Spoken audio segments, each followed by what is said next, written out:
Sebenarnya itu juga menunjukkan kecepatan bahwa mereka itu melakukan perampingan daripada operasional itu sebenarnya juga menunjukkan DNA atau karakter daripada startup ini yang sangat lincah. Ketika mereka itu mendapatkan pendanaan dengan mudah, maka mereka itu berusaha ekspansi secepat-cepatnya karena mereka mengejar agar platform mereka itu menjadi yang pertama dan bisa dikenal masyarakat dengan baik sebelum yang lainnya itu juga masuk ke market. Sehingga kita melihat bahwa pertumbuhan yang belakangan itu cukup cepat, tetapi ketika mereka sekarang itu melihat bahwa ke depannya uh,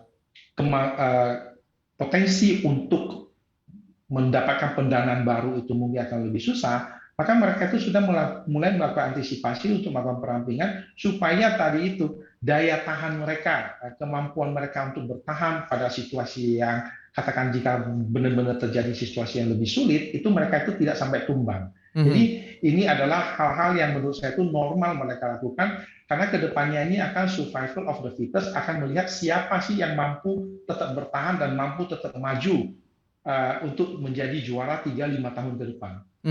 Oke, Pak, berbicara soal IPO saham-saham sektor teknologi juga atau startup juga, kita ketahui bahwa ya misalnya ada Gojek, Tokopedia, terus atau GoTo gitu ya, dan juga kalau kita lihat ada Bukalapak yang sudah melakukan IPO. Nah, seberapa besar tentunya dengan market cap yang cukup besar dari para emiten-emiten sektor teknologi ini berdampak terhadap transaksi utamanya, mungkin juga terhadap transaksi di Maybank Sekuritas, Pak? Jadi kalau kita lihat sebenarnya ketika mereka masuk dengan kapitalisasi pasar yang cukup besar dan juga likuiditas yang sangat baik, sebenarnya itu meningkatkan nilai transaksi di pasar dan membuat dan ini kan juga kita katakan perusahaan-perusahaan yang juga sudah banyak dikenal oleh para investor, oleh para investor yang mungkin juga menjadi consumer atau pemakai platform mereka. Jadi ini membuat transaksi di pasar sebenarnya cukup hidup dan tidak banyak terganggu walaupun terjadi koreksi di saham-saham new economy atau startup tersebut digital seperti Gojek, Tokopedia ataupun Bukalapak. Jadi nilai transaksi pasar sendiri tidak terganggu, tapi tentu terhadap indeks pasar itu karena nilai weighting mereka tinggi itu ada impact-nya. Sehingga kenaikan maupun penurunan dari saham tersebut itu membawa imbas terhadap kenaikan atau penurunan saham di indeks di IHSG. Oke, berarti memang dengan hadirnya perusahaan sektor teknologi utamanya startup yang dulunya startup sekarang berubah sebagai perusahaan terbuka begitu ya, utamanya GoTo dan juga Bukalapak ini sebenarnya di satu sisi cukup mempengaruhi perdagangan indeks dengan market cap atau kapitalisasi pasar mereka yang besar ketika ya, terjadi koreksi terhadap harga saham mereka akan berdampak signifikan terhadap IHSG juga ya Pak? Betul, karena mereka kan termasuk salah satu perusahaan yang cukup besar yang weightingnya cukup tinggi di IHSG. Jadi kalau Oke. kita mau lihat itu bisa lihat antara IHSG dengan IDX 30 di mana mereka itu masih belum di IDX 30. Jadi kita bisa lihat impact-nya itu relatif performance itu akan terlihat. Bahwa IDX 30 ini akhir-akhir ini outperform IHSG.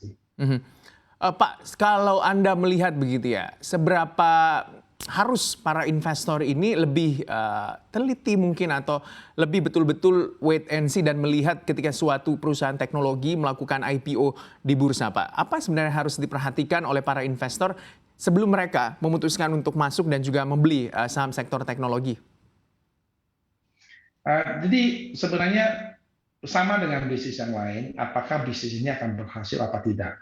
Tapi yang paling harus diingat oleh investor itu adalah karena ini adalah perusahaan-perusahaan teknologi startup yang masih belum mencetak laba, resiko itu juga jauh lebih tinggi, uncertainty-nya juga jauh lebih tinggi, cash flow-nya itu jauh lebih jauh ke depan.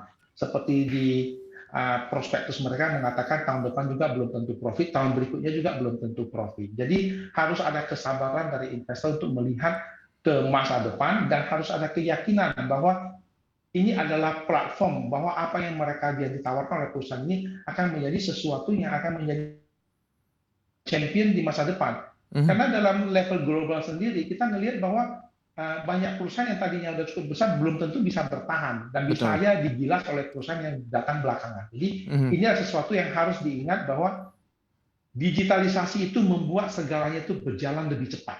Sehingga siklus daripada perusahaan tersebut atau siklus daripada pertumbuhan tersebut itu juga bisa berubah dengan sangat cepat. Berarti view-nya adalah view long term begitu ya Pak, ketika memang memilih masuk ke sektor teknologi.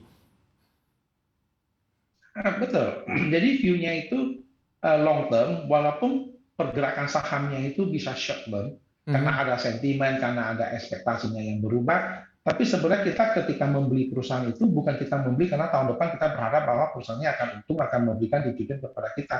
Tapi kita berharap bahwa 5-10 tahun ke depan perusahaannya akan 5 kali lipat, 10 kali lipat lebih besar atau 100 kali lipat lebih besar daripada yang dia ada sekarang.